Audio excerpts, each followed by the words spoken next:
This is KGW News at noon.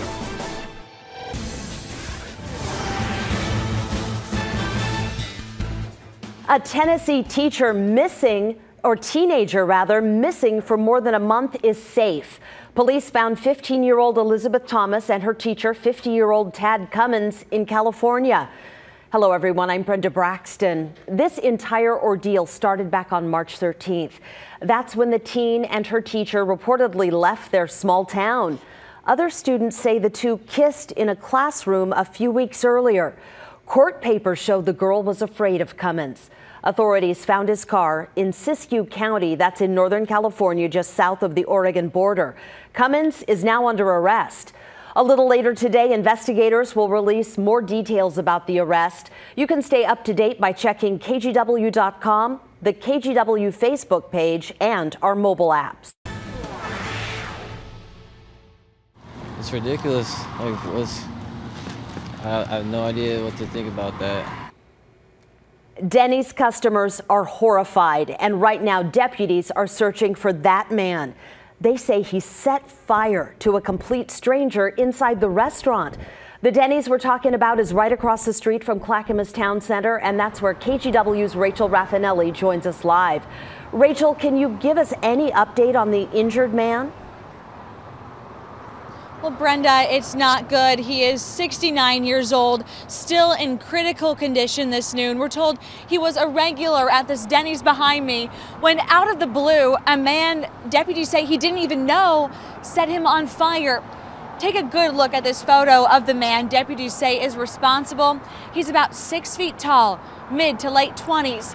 This happened 9 o'clock last night. Deputies say this man sat down, moments later turned to another customer. That 69-year-old man doused him with gasoline, then threw a burning object, possibly matches, onto him.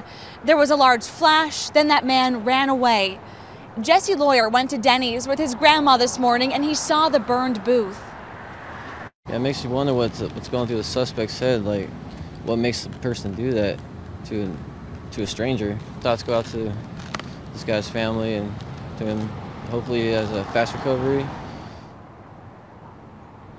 In a statement, Dennys says, "We're deeply disturbed by the senseless random act of violence that took place at our franchised-owned Happy Valley restaurant." Detectives are looking to see if this case is perhaps connected to a similar one from earlier in the week. That's when someone dumped gasoline on a man at the Clackamas Town Center movie theater. We're told that person was not set on fire, and deputies tell me he did not cooperate with them, but they say, Brenda, they will re-interview that man today. Back to you. That is just terrifying. Hopefully somebody recognizes that surveillance, even though it's not that clear. Rachel, thank you. Also today, a heads up for commuters. The Morrison Bridge is closing tonight at 8 o'clock. It'll reopen tomorrow morning at 5. Then it closes again on Saturday at 7 a.m. and won't reopen until that afternoon. It's part of a project to replace the bridge deck. That work won't finish up until October. Well, traffic is now moving again across the Broadway Bridge. It had a mechanical issue this morning during a lift for a passing ship. Crews fixed the problem, but they temporarily closed the bridge just before 7. Finding a parking spot in Northwest is certainly not easy, and if you live there, the price of your parking permit could triple. KGW's Tim Gordon has more on PBOT's plan to encourage drivers to leave their cars at home. We are talking Zone M parking. You see the Zone M signs all over Northwest. If the recommendation goes through, the cost of a Zone M permit for on-street parking will go from $60 to $180 a year. Triple the cost to try and get fewer people parking and more of them using other transportation instead. Right now, 9,000 have a Zone M permit, but there are only 5,000 parking spaces available. So you know how hard it is to find a spot sometimes in Northwest Portland. If the plan goes through, the city would offer incentives for residents, including discounts on TriMet passes and Bike Town memberships. An advisory committee came up with a plan. It would raise an extra $600,000 a year. That money would pay for the incentives. So those who pay more to park would help subsidize the incentives for those who don't. Some money would also go to transportation improvements here. But obviously not everybody likes this idea. I see what they're trying to accomplish, but that's kind of piecemeal, and just driving up the price is probably not the best idea. So we will see what happens with this idea for Zone M parking. If PBOT approves it, it would take effect September 1st. In Northwest Portland, Tim Gordon, KGW News. Let's head outside, take a live look from our Rose City sky cam. We've got clouds overhead, but also some sun breaks. Chris, I'm telling you, we've seen a little bit of everything today, including rain showers. What's in store for the rest of the afternoon? Maybe a few more of those. Hold that thought. As Brenda, we check out a live look at our radar. We do have a little green on the map here and there, but it is taking up less. Our camera's moved around on us there. Hold on now. Hold on. Hold steady. All right. The green taking up a little bit less real estate right now than it did earlier today. That said, we still have some pretty good heavy showers now rolling out of Tillamook County and into parts of Yamhill County. In fact, McMinnville, you're really getting soaked as that cell passes overhead. But they're going to be a little bit more few and far between, I think, as we head into the afternoon. This is radar over the last 3 hours, and you can see the coverage here diminishing just a bit. Let me break that down a little bit more with Futurecast. Here's our computer model. And it does paint a little green overhead here between now and, say, 1, 2 o'clock. But as I roll the clock into the later afternoon hours, you see the diminishing trend continuing. And so with that in mind, Brenda, there's a reasonable chance we finish our afternoon with some sun breaks, and that'll look pretty good. Quick look from our Wells Fargo sky camera. There's a couple of blue patches there, right? 55 degrees last check at the airport. Our day planner today, again, showers and sun breaks through mid-afternoon, and then partly cloudy as we head into the late afternoon, early evening. Sunset, incidentally, at 8:04. And we're going to soak every minute of that daylight up tomorrow. I've got more details on the warmest day of the year in the forecast. That would be tomorrow, coming up in just a few minutes. I'm in. Sounds good. Thank you, Chris. Police in Warrenton arrested a woman for animal cruelty and hoarding cats. Here's her mugshot. That's 58-year-old Catherine St. Clair. Police say they spotted her car in a Fred Meyer parking lot. Inside, they found about 42 cats and one had died. She's now in the Clatsop County Jail. The surviving cats are safe. St. Clair has been in trouble before. She was convicted of animal cruelty and collecting more than 100 cats last year. Sheriff's deputies on the Oregon coast arrested a man for murdering a young woman in the small town of Elsie. They say this man, 27-year-old William Hargrove, killed a woman in her 20s. Deputies found her body in a remote area of Benton County on Monday. Officers say they have identified her, but they aren't releasing her name yet. The U.S. and South Korea are responding to mounting tensions on the Korean peninsula.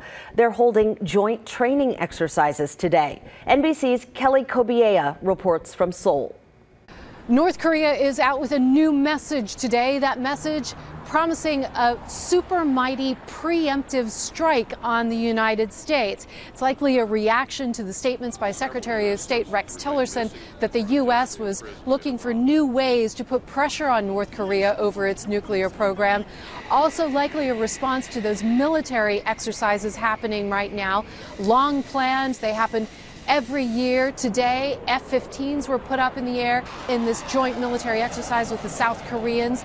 The North typically views these as a provocation and responds with threats to destroy Japan, South Korea, and the United States. But we're also getting another slightly more cryptic message from North Korea. Satellite pictures of their nuclear test site, that same test site that analysts said was primed and ready for a sixth nuclear test last week. Well, these latest satellite images taken on a flyover on Sunday show volleyball games, 3 volleyball games on the site. What do they mean? Analysts say it could be a sign that the site is on standby mode, waiting for a signal from North Korea, or it could be some sort of deception from the North Koreans. Another message. Bottom line, we don't know. The North keeping the world guessing. Back to you. Also today, Vice President Mike Pence is in Indonesia. He spoke to the Association of Southeast Asian Nations. He reiterated the U.S. commitment to defend allies from any North Korean threats. The federal judge who President Trump criticized for his Mexican heritage is getting a very important case. District Court Judge Gonzalo Curiel will preside over the first federal Dreamer deportation case. He also oversaw a lawsuit against Trump University last year. That's when President Trump started saying things like this. He's a Mexican. We're building a wall between here and Mexico. The answer is he is giving us very unfair ruling. Now that judge will decide if 23-year-old Juan Manuel Montes was wrongfully deported. The young man has DACA status. He says he was deported from Southern California for no reason. However, the Department of Homeland Security says he violated his status by leaving the country without getting permission. Right now, police in New York City are investigating a man accused of stalking Malia Obama. Police say that he showed up at Malia's job in Manhattan 3 days in a row last week.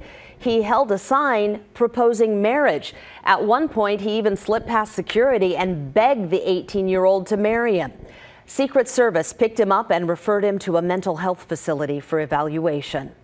Bill O'Reilly will likely get a major payout from Fox News. A source with knowledge of his contract tells NBC he'll get $25 million. O'Reilly reportedly just signed a 4-year deal guaranteeing he'd make that much every year. Fox announced yesterday it's dropping O'Reilly after sexual harassment allegations and details of settlements surfaced. Well, the Blazers are now down 0-2 in their playoff series against Golden State. I wish it was the other way around. I wish they were up 2-0. It wasn't pretty, though, last night. C.J. McCollum and Damian Lillard only combined for 23 points. Compare that to the 75 points in the first game that they came up with. Injuries plagued both teams. Yusuf Nurkic and Kevin Durant didn't play. Final score 110-81. Game 3. They took care of their home floor. We play really well on our home floor, and we know that we're capable of beating them. So, going forward, we want to go and get Game 3, and that's all we can focus on right now. Okay, Game 3 is Saturday night at Moda Center. You can watch it right here on KGW. Our coverage starts at 7 p.m.